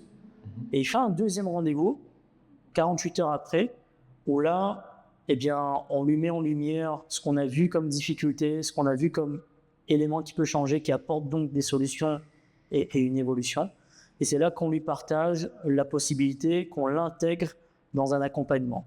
Et il démarre par 3 mois de bilan de santé qui permet de remettre un cap, remettre droit chaque pilier, tu vois. Et après ces 3 mois, on valide le fait qu'il puisse travailler 1 an avec l'écosystème. Si on voit que le dirigeant ne passe pas à l'action, c'est pas quelqu'un qui est vraiment engagé, malheureusement, on ne peut pas l'accompagner, puisque la réussite d'un accompagnement, c'est que la personne passe à l'action. Si au contraire, la personne est sur la même longueur d'onde que nous, que les mentors, qu'il a pratiqué les choses, qu'il évolue, après, on a un cap pendant 1 an, minimum. Combien de personnes vous avez rentré depuis janvier là Là, dans le groupe de dirigeants qu'on accompagne, on est à 75 dirigeants. 75 dirigeants depuis janvier. 75 entreprises, ouais. C'est beau, c'est une bonne croissance. C'est beau, mais tu sais, il y a encore beaucoup à faire. Et là, on va faire beaucoup plus. Je vais partager beaucoup plus de choses en ligne, beaucoup de conseils et tout. Parce qu'il faut savoir qu'il y a 46 000 entreprises à La Réunion. Et le truc, c'est que il y a une partie des grosses entreprises, de PME aux grosses entreprises, ils ont les moyens de s'offrir peut-être à 30 000, 50 000 des cabinets. Mais il y a bien au moins 30 000 entreprises qui, eux, sont un peu solo, quoi. Et bah, c'est eux qu'on accompagne. Eux, ils sont laissés tout seuls. Eux, ils n'ont pas le temps d'aller dans X ou Y institution. Ils sont fourrés au moulin dans leur entreprise. On les entend même pas. Et eux, ils sont en train de mourir à petit feu. Bah, c'est eux, en fait, qu'on vient aider. À quel moment est-ce que tu vois ces entreprises vous solliciter pour intégrer justement Entrepreneur Pays? Et enfin, quand je dis à quel moment, c'est dans quelle situation sont ces personnes quand ils viennent vous voir? Ok. En fait, souvent, ils ont réussi à mettre en place une entreprise qui génère du chiffre d'affaires. Donc déjà, ils ont validé quelque chose de beau. Il y a des entreprises qui tiennent même pas un an. Donc ils ont réussi à valider ça. Ils ont une activité qui crée du chiffre d'affaires. Ils ont commencé à recruter leurs premières équipes. Et en fait, ils ont grossi. Et du coup, ils arrivent à une sorte de plafonnement parce qu'ils n'ont pas tous les autres facettes du dirigeant. Ils sont bons dans ce qu'ils savent faire, un savoir-faire, une technique, une compétence. Mais du coup, par contre, ils n'ont jamais appris comment piloter financièrement une entreprise. C'est quoi les ratios à respecter? C'est quoi les outils à mettre en place pour que tu génères du bénéfice chaque mois? Ils n'ont jamais appris à recruter. Tu as démarré tout seul, tu t'es développé, tu as appris en faisant, en fait. Donc, ils n'ont jamais appris à mettre en place des process d'intégration et de recrutement. Ils n'ont jamais appris à mettre en place un système d'acquisition client et une stratégie marketing qui vient amener un développement et qui fait un positionnement clair aussi de leur entreprise. Et donc, souvent, quand ils arrivent à nous, ils sont dans le quotidien de la boîte, ils font tous les rôles de la boîte. Ils sont comptables, managers, administratifs, ils gèrent le stock, ils font tous les rôles, tu vois. Ils travaillent des fois 7 sur 7. Et du coup, ils font du chiffre d'affaires, mais ils ne voient pas le bénéfice augmenter. Et ils n'ont même pas le temps d'analyser les choses parce qu'ils sont tous les jours en train de bosser, tu vois. Donc, en fait, ils ont créé un emploi, ils ont créé leur propre emploi, mais avec toutes les merdes du dirigeant. Donc, et souvent, quand ils arrivent donc, vers nous, c'est à ce stade. Et ils sont intelligents parce qu'ils ont pris conscience que là, il y a des choses que je ne vois plus. Et du coup, il faut que j'aille voir un petit coin, quelqu'un qui m'aide. C'est ça, c'est là où ils ont besoin d'avoir un œil extérieur. Un œil extérieur pour pouvoir justement cadrer ce que tu appelles, toi, les piliers. C'est ça. C'est ces différents piliers. Exactement. Et puis, nous, aujourd'hui, ça fait 8 ans qu'on diagnostique des boîtes, parce que même à l'époque, on faisait des événements, on avait des questionnaires, et donc on a de la data sur ce qui fait qu'il fonctionne une boîte, plus pas à La Réunion. Alors justement, j'ai une question là-dessus. Tu as vu beaucoup d'entreprises aujourd'hui. Est-ce que tu pourrais dire, au premier coup d'œil, si une entreprise va tenir ou si elle va fermer, sans prendre en considération l'aspect du dirigeant? Oui, c'est vrai que déjà un modèle économique. C'est-à-dire, c'est vrai que on a des clients, des fois ça fait pas longtemps qu'ils sont lancés, on en accepte certains en candidature. Et c'est vrai que déjà quand tu analyses un modèle économique qui est pas viable parce que les choses en amont n'ont pas été préparées par rapport à la réalité. En fait, il y a des gens avant de lancer leur boîte, ils vont faire un prévisionnel, mais le prévisionnel a été fait, ils ont été faits pour la banque peut-être, mais pas vraiment en testant les choses. Et moi, je dis tout le temps aux gens, quand tu lances un truc, tu l'as testé quand même un minimum en amont. Tu as testé que ce besoin-là est OK, que ce prix-là peut être OK, que ce prix-là génère de la marge, que tu as un modèle économique quand même qui est viable. Souvent, des fois, ils arrivent à nous. En fait, on rechallenge tout le modèle économique et ça reprend de zéro. Donc, c'est plus pour toi des entrepreneurs qui sont 100% sur la théorie, du coup? Ou c'est des... Ils ont testé un truc avec une idée dans la tête. Pour eux, c'est la bonne idée, c'est la bonne stratégie. Mais ils l'ont pas mis sur le marché. Mais finalement, en testant, ça fonctionne pas. Et du coup, en fait, il faut revoir tout le modèle économique. Et c'est vrai qu'en un coup d'œil, quand tu analyses son diagnostic, ses chiffres et le marché, eh bien, tu vois qu'il y a une équation qui fonctionne pas. Et des fois, ces gens-là, tu vois, ils sont matrixés par des réseaux sociaux qui leur disent non, travaille dur, ça fait des sacrifices et tout. Tu peux te cogner contre un mur tant que tu veux. Si l'équation ne fonctionne pas, ça ne fonctionne pas, tu vois. Et du coup, il faut vraiment reprendre la chose aux fondamentaux, mettre un modèle économique qui est viable. Parce que pour moi, un business, c'est pas un truc... tu vois, moi, j'ai rien créé qui sort de l'ordinaire. On développe pas, on n'a pas la science infuse, on n'est pas des surhumains. C'est juste quelqu'un qui a identifié dans un marché une problématique à résoudre. Et du coup, qui voit qu'il n'y a pas de solution en face. Et tu crées une solution qui répond à un problème dans un marché tu vois la taille du marché, tu vois qu'est-ce qui existe déjà, qu'est-ce qui n'existe pas. Si ça existe, qu'est-ce que font pas les autres et que toi, tu vas mettre en place qui est une insatisfaction client justement chez tes concurrents existants et tu crées une innovation dans un marché existant et tu t'attaques à ce marché-là et tu sais que ton modèle est viable parce qu'il y a déjà des gens qui ont besoin de toi. Ouais. Donc, tu vois, c'est une réflexion que des fois les gens n'ont pas. Ils ont une idée, ils ont vu un truc, allons tester. Et au bout de 6 mois, mon restaurant ne marche pas. Ouais. Bah, tu n'as pas travaillé en amont suffisamment à tester les choses, tu vois. Le plus bel exemple de réussite que tu as aujourd'hui en accompagnement, c'est quoi? Les clients qui sont venus te voir et qui ont justement fait appel à tes services et tu as vu une progression nette ou un changement radical en positif ou dans l'autre sens aussi. Hein. Ça peut être une personne qui est venue te voir et tu lui as dit écoute, là c'est pas possible, tu vas droit dans le mur. Il y a les deux, ça peut aller dans les deux sens, tu vois. Il y a les deux.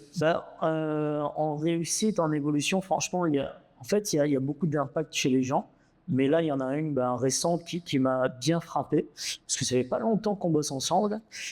C'est quelqu'un qui, en début d'accompagnement, en fait, te dit moi, j'ai envie maintenant de moins m'impliquer, de passer la main, de sortir un peu plus de cette boîte. J'ai envie de vivre un peu plus d'autres expériences, de lever le pied, quoi. Parce que voilà, y a des choses qui sont devenues redondantes et je plafonne. Et cette personne-là qui plafonne, n'a pas la sensation de pouvoir amener beaucoup plus loin la boîte, et aussi a la sensation qu'elle peut gagner peut-être ailleurs, tu vois. Eh bien, fait l'accompagnement, au bout de quelques mois, qui devient quelqu'un et que je vais développer maintenant plusieurs agences. Je vais devenir un leader dans ce secteur-là. J'ai compris grâce à tout ce travail-là comment je peux gagner beaucoup plus de bénéfices. En plus, j'ai développé mon chiffre d'affaires, j'ai mis des process en place, mes équipes sont beaucoup plus engagées alors qu'avant j'en avais marre. Ouais. Ils sont beaucoup plus engagés, j'ai créé un esprit commun et là maintenant je pense déjà ouvrir la troisième, la quatrième agence et j'ai compris comment structurer tout ça pour que ça devienne un système beaucoup plus valorisé pour que demain matin quand je la revends, eh bien en fait, ce que j'avais en tête soit beaucoup plus grand en fait. Et du coup, la phrase qu'elle m'a dit c'est j'ai retrouvé cette envie-là. La niaque que quand j'ai créé à l'époque, il y a 12 ans. Ouais. Et ça, j'ai adoré. Ça t'a fait plaisir. Bah ouais, mais c'est trop bien parce que tu te dis, ce que tu mets en place permet de redynamiser des boîtes, de sauver peut-être même des emplois. Parce que tu sais, il y a des gens, ils commencent à être sur le déclin ou ils se disent, ça marche pas, je vais arrêter, je vais licencier ici, etc. Donc, c'est des emplois qui se maintiennent et même qui se développent. Il y a du nouveau recrutement. Pas plus tard qu'hier, une dirigeante qui était vraiment, qui m'avait dit en début d'accompagnement, franchement, c'est un peu la dernière chance, moi, cette année, si je vis encore une année comme ça, je ferme. Et qui arrive au bout de 3-4 mois, en passant dans toutes les étapes, qui te dit, je respire, j'ai compris en fait les erreurs que j'avais faites, là maintenant, franchement, je comprends, ils ont un plan, tu vois, ils suivent un cap, je comprends comment je peux améliorer ma trésorerie, j'ai fait déjà plus de bénéfices, en changeant des choses, j'avais pas toutes ces notions. Et là, c'est des gens qui se disent, grâce à ça, je maintiens des emplois. Moi, je me dis quoi? Je maintiens des emplois, ça maintient des familles, ça maintient une dynamique. Là où tout le monde est en train de dire, faut fermer, les boîtes ferment et la Réunion, faut pas ouvrir une boîte, tu vois. Ouais. Donc ça, c'est les exemples de réussite, pardon. Et de l'autre côté, oui, j'en ai eu 2-3 qui avaient des fois grossi sans avoir mis en place toutes les bonnes choses et qui prennent conscience. Mais moi, c'est pas un échec. Ils prennent conscience qu'ils doivent rétro-pédaler. Faire marche arrière pour après être beaucoup plus solide. Et il y a une personne, par exemple, qui est arrivée en face de nous, qui s'est totalement remis en question. Ça faisait 1 an qu'elle développait son business. Et grâce à cet accompagnement, elle a compris qu'en fait, c'est normal que ça fonctionnait pas. Elle a tout changé. Changer le nom de l'entreprise, changer le modèle économique. Ouais. Elle a accepté. Elle s'est dit non, mais de toute façon, grâce à ça, j'ai pris conscience. Ouais. Donc je change tout et je continue à développer mes différents business. Donc peu importe l'issue, dans tous les cas, l'entrepreneur qui fait appel à tes services, il en sortira dans tous les cas grandi. Il apprendra forcément quelque chose. Obligatoirement. Parce que c'est pas mes services Rajiv. Ouais. C'est, t'imagines, un cerveau collectif de au moins une dizaine de mentors, 3-4 personnes qui font du suivi, ils rencontrent des dirigeants. Celui qui ressort pas grandi, c'est celui qui n'est pas en capacité d'apprendre, tu vois. C'est comme si je te dis, je suis au football, demain Zidane passe 3 heures avec moi à m'expliquer comment réussir au foot. Si je sors de là et je dis, j'ai rien appris, c'est que j'avais pas l'esprit ouvert. Qu'est-ce que tu peux me dire rapidement sur tes mentors? Parce que c'est vrai que t'en parlais, mais ça a beaucoup de place aujourd'hui dans le aujourd'hui, c'est ton activité. Qu'est-ce que ça apporte? L'activité, aujourd'hui, Entrepreneur Pays repose sur un écosystème collectif. C'est-à-dire que chaque personne a des expertises, chaque personne a des spécialités et apporte ça aux dirigeants qu'on accompagne. Donc, ces mentors-là, ou même les référents de suivi, etc., sont des gens qui ont entre 15, 20 ans, voire 25 ans d'expérience dans des fois l'entrepreneuriat ou dans des expertises métiers. Du coup, quand un dirigeant est face à eux et qu'eux ont déjà fait le chemin, ils ont des années d'expertise à partager à ce client, très vite, ça lui fait prendre conscience de plein de choses qu'il n'avait pas vues. Et très vite, ça lui fait avancer, en fait. C'est des coups d'accélérateur. C'est au lieu de t'éviter à perdre du temps et de l'argent à faire tout seul des erreurs, voilà ce que tu vas vivre. Donc ça, sur le marché, voilà ce qu'il faut faire attention, voilà ce qu'il faut que tu anticipes, voilà ce qu'il faut que tu mettes en place, voilà ce qu'il faut que tu changes.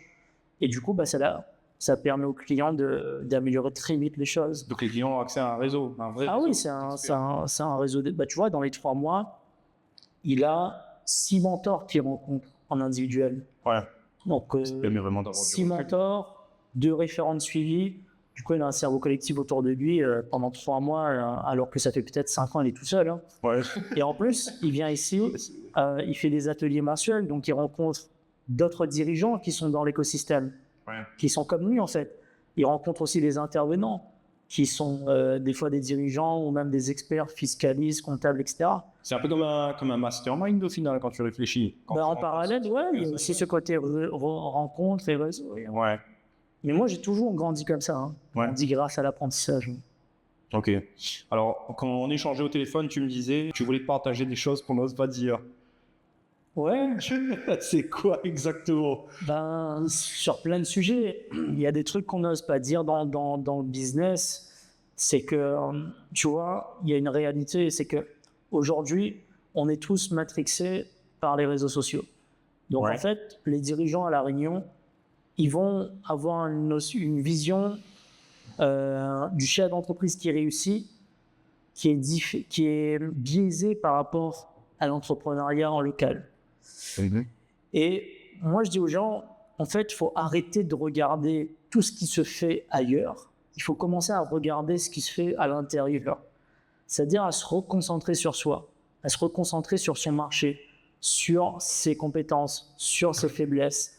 Et plus on va regarder chez nous et qu'est-ce qu'on peut faire de bien ici, plus on va pouvoir exprimer notre potentiel. Et il faut s'entourer aussi de gens ici qui font les choses. Et ça, c'est important. Et quand on regarde à l'extérieur, il faut avoir l'esprit critique. Il faut prendre ce qu'il y a de bon ailleurs. Moi, par exemple, j'ai beaucoup investi ailleurs. C'est-à-dire, j'ai rencontré des gens ailleurs qui ont développé des boîtes à plusieurs dizaines de millions. Mais à chaque fois, je garde l'esprit critique parce que je suis sur un marché différent d'eux. Donc, je vais prendre ce qui est très bien, qui m'a aidé à accélérer les choses, mais j'adapte à ici. Parce que le marché est différent, l'être humain est différent, la culture est différente. Et il y a des choses comme ça, on n'en prend pas assez conscience. Je vois des gens dupliquer des fois bêtement des choses et ils foncent dans le mur. Après, il y a un truc aussi, c'est que moi, je trouve aujourd'hui dans l'écosystème local, on est trop dans aussi regarder ce qu'on fait chacun et critiquer ce que fait chacun. Quand on n'a pas assez vécu le truc global et voyagé dans des business dans le monde, en fait, très vite, on va être sur ce côté critique. Et ça, c'est un sport national chez nous. C'est-à-dire, quand un Réunionnais fait un truc hors du commun, etc. Et ça, c'est dans tous les domaines. Sur le sport, la musique, l'entrepreneuriat, tout ce que tu veux. Avant même que nous connaissions cette personne-là, en fait, on va chercher à justifier ou à trouver des excuses, ou à trouver, mais lui, de toute façon, il a été aidé par un tel. Mais lui, il n'a pas gagné, il fait ça, lui. Mais là-bas, en France, ou l'autre, là-bas, les meilleurs. Mais lui, il ne fait pas comme ça. En fait, moi, j'ai envie de dire, c'est avant de juger les gens, intéressez-vous aux gens, connaissez les gens, apprenez des gens, tu vois. Moi, par exemple, souvent, eh bien, je fais des restos parce que j'ai envie d'apprendre des gens. Quand je vois quelqu'un qui m'inspire, regarde toi, on se connaît pas. On se connaît pas du tout. Pourtant, j'ai pas joué le gars qui tu es, ce que tu fais, etc. Ouais, c'est vrai. Mais j'ai vu ce que tu faisais et ça m'intéresse de voir des gens actifs, de voir comment fonctionner, etc. Et moi, souvent, quand je vois des gens qui font des choses, je vais les contacter, je discute. J'aime bien comprendre, je félicite, j'encourage. Et après, il y a des merdes aussi, hein. Il y a comme dans tout le monde. Hein. Mais il y a ce truc-là quand même où il faut comprendre ce qui est bon pour un Réunionnais est bon pour tous les Réunionnais. Donc, quand il y en a un qui arrive à créer des choses et à montrer une voie, ben c'est bon pour d'autres. Ouais. Et ça, il faut beaucoup plus l'encourager, beaucoup plus. Il y a des gens, des fois, repartager un truc, ils n'osent pas.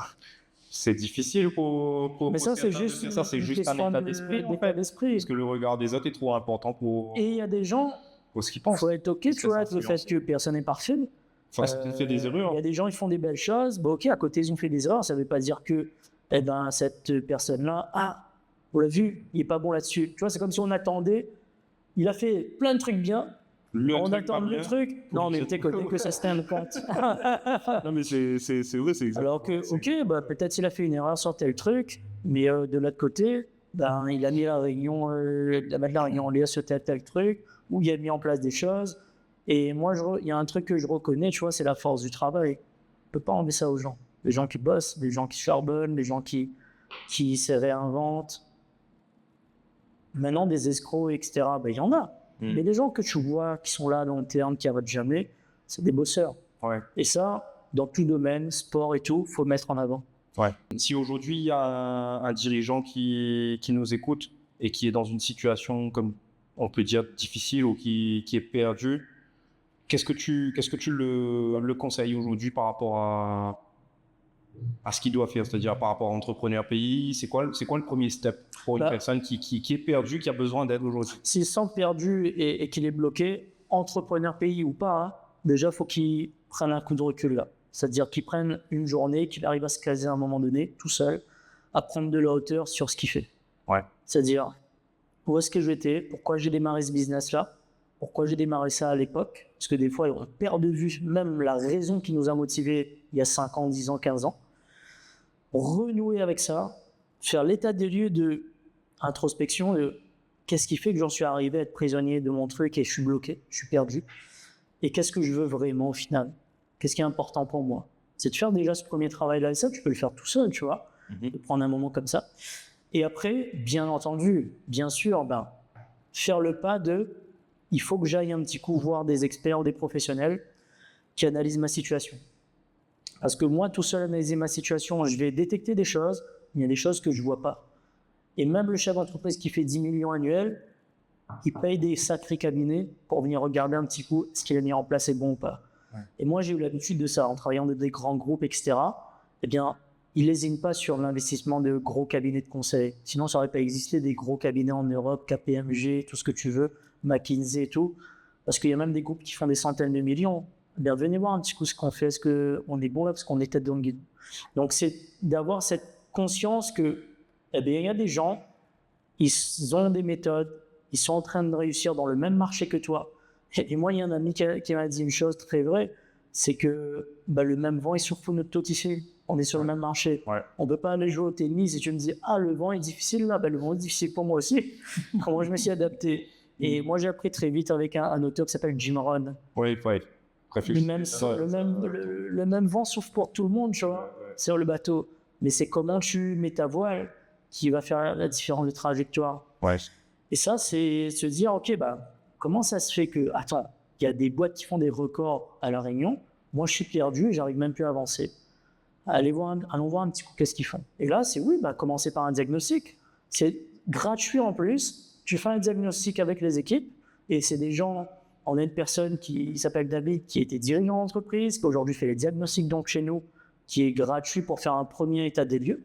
Et déjà là, des gens ont des éléments de réponse. Et pourtant, c'est gratuit. Hein. Ouais. Et après, une fois que tu as compris des choses que tu ne voyais pas, après, tu rentres dans un écosystème où tu investis. Et moi, il y a une chose très importante que je voudrais dire, c'est qu'à un moment donné, tu ne peux pas espérer faire 100 000 si tu n'es pas prêt à investir 5 000. Tu ne peux pas espérer faire 1 million si tu n'es pas prêt à investir 20 000. Ça n'existe pas, ce monde-là. Moi, en cumulé, depuis l'âge de 20 ans jusqu'à mes 35, 36 ans, là, je compte même plus Ce que ça Mais investit. c'est dingue, c'est des dizaines de milliers d'euros. En ce moment, je viens d'investir là avec mes associés au moins 20 000 euros dans de l'accompagnement. On investit dans un directeur financier qui a changé toute la donne à notre pilotage. Mais pourquoi? Parce que on vise 5 millions, on vise 10 millions d'ici quelques années. Ce serait incohérent et de me mentir si je dis avec les compétences que j'ai amené, peut-être un groupe à sauter le cap du million. Mais maintenant, c'est une autre étape. Donc, il faut que j'apprenne d'autres choses pour réussir à arriver peut-être au 3, 4, 5, tu vois. Et à chaque fois, d'être dans ce côté où il faut investir pour avancer.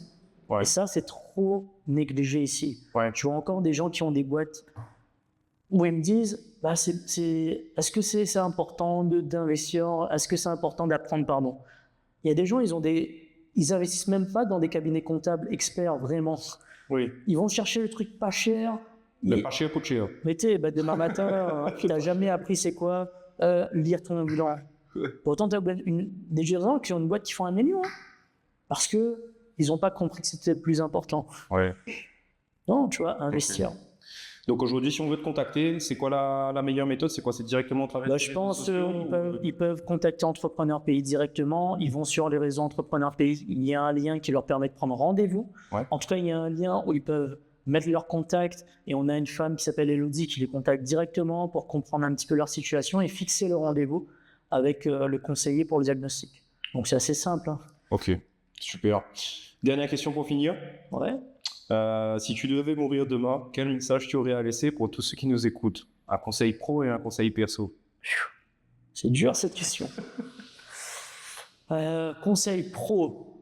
Un conseil pro. C'est un peu bateau, tu vois. Mais c'est la vérité, je te jure.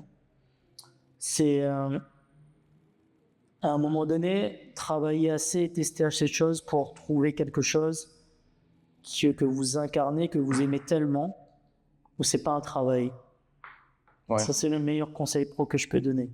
Si vous voulez vraiment exprimer votre potentiel, réussir au maximum, eh bien, trouvez quelque chose que vous aimez tellement où vous n'avez pas la sensation de travailler. Moi, je commence à goûter à ça. Tu vois, j'ai plus la sensation de travailler. Je peux passer, tu mets 10 jours à être avec des gens, à pouvoir diagnostiquer, accompagner, mettre en place des stratégies, tout, je le fais, tu vois. Donc, il faut trouver ça. Et je parle pas de business, je parle pas de, de domaine. Il y a des gens, ils vont aimer la stratégie de business et donc ils peuvent lancer des boîtes dans n'importe quel domaine. Parce que les méthodes et la stratégie, c'est leur passion. Il y a des gens, ils vont aimer peut-être, tu vois, le commerce, la relation. Ils vont aimer créer des choses. Si tu aimes créer, finalement, garde cette zone de génie-là, mais entoure-toi pour créer un système qui monétise ça. Mais trouve quelque chose que tu aimes vraiment à fond et teste, du coup. Laisse-toi le temps de tester. Ne te ferme pas dans un truc où tu dis c'est ça. Non, teste. Dans ta vie, teste plein de trucs. Et à un moment donné, tu vas trouver quelque chose où tu kiffes tellement que voilà, tu es passionné par ça. Ça, c'est le conseil pro. Se détacher aussi, un deuxième conseil, c'est se détacher aussi un peu du pro. Les gens prennent trop à cœur la réussite business et le monde professionnel en détriment des vraies choses importantes. Ça reste du business, ça reste une entreprise qu'on construit et il faut se détacher de ça. Ce détachement te permet des fois de fermer des boîtes. Ce détachement te permet de prendre des bonnes décisions. C'est des bonnes choses. Il ne faut pas voir le pro comme ta vie. Non, ta vie, ça va beaucoup plus loin que ça. Et ça, je trouve que c'est important parce que je vois trop de gens émotionnellement très attachés. Et c'est pas bon pour eux, pour leur vie, pour la santé. Aujourd'hui, c'est une des causes d'AVC, de burn-out, tout ce que tu veux, tu vois. Donc, se détacher. Conseil perso, passer du temps à cultiver vraiment des relations avec les gens sains, avec des gens qui vous veulent du bien autant que vous leur voulez du bien. C'est trop primordial. Évitez vraiment, malheureusement, des gens qui vous sentez, en fait, ça se sent, ça. Donc, passez du temps avec les gens qui vous veulent du bien autant que vous faites des choses où vous leur voulez du bien. Et et entourez-vous de gens qui vous tirent vers le haut constamment. Des gens qui vont partager trop de négativité, dans la vie, tu sais, c'est comme un verre d'eau. Le verre d'eau, il est transparent, il est bien positif. Petit à petit, tu mets un peu de coca dedans, il se transforme tout noir. C'est pareil. Tandis qu'avec des gens qui vont te mettre de la négativité dans la tête, c'est de la nourriture mentale qui toi aussi déteint sur toi. C'est vrai. Et souvent, tu vois, on a ce problème en tant que personne qui avance dans la vie, d'être le plus intelligent de la pièce, d'être celui qui donne aux autres, donne des conseils, aide les gens, et le psychologue de l'année, etc. Parce que les gens estiment que nous, tout va bien, parce qu'on a fait un travail sur nous. Mais non. Moi, je cherche constamment à être le plus bête de la pièce, tu vois. L'humilité. Ouais, je cherche constamment mes amis, tu vois, ils m'apportent des choses, et il y a d'autres cercles de personnes qui m'apportent d'autres choses, mais moi, je leur apporte autant. Mais dès l'instant, c'est des relations qui sont plutôt bizarres ou autres, il n'y a pas de raison d'être. Ouais. Et c'est ok, tu vois. Ça, dans le perso, c'est important. Super. Merci beaucoup pour ton partage. Franchement, merci Eric, parce que c'est la première fois que je livre pas mal de choses comme ça. Ça me fait plaisir. Ça fait plaisir. Ça me fait grand plaisir. Merci à toi d'avoir pris le temps de partager tout ça avec moi. Et je mettrai du coup dans la vidéo en description du coup tes réseaux sociaux, ouais, pour que les gens qui ont besoin d'aide, les chefs d'entreprise qui ont besoin d'aide puissent te trouver et faire appel à toi pour un diagnostic. Si on peut aider à impacter les gens de manière positive, on le fait avec grand plaisir. Avec plaisir. Et puis je te remercie, je te félicite pour l'initiative que tu as prise, pour le média que tu lances, parce que on a cet objectif commun. Il faut que La Réunion nous mette plus en valeur et en lumière nos histoires locales. Ouais. Donc bravo à toi, bravo, et puis hâte de voir tout le développement de cette chaîne. Super, j'ai hâte aussi. Merci.